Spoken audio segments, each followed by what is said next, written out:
issues the world faces today is drug abuse. What are drugs? Drugs refer to chemicals or substances that cause changes in our body and mind. There are legal drugs such as medications prescribed by doctors for treating illnesses.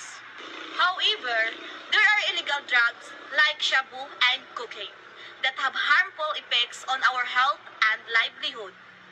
According to the Department of Health or DOH, the use of illegal drugs poses many dangers not only to the users but also to their families and communities.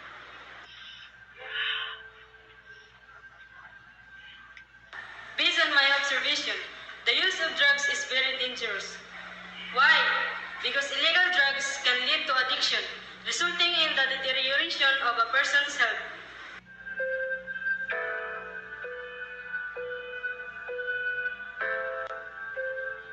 Shabu can cause severe addiction, leading to emotional and physical problems. According to the Philippine Drug Enforcement Agency, or PDAA, individuals addicted to drugs often contribute to violence and crime. In our views, it is important to raise awareness and knowledge about the harmful effect of drugs. Our youth are the most susceptible, so we need to disseminate information.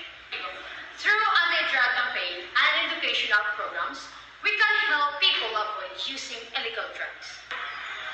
Let's unite against drugs. Avoid it and fight for our health and a brighter future. Thank you for watching. Let's come together for a drug-free community.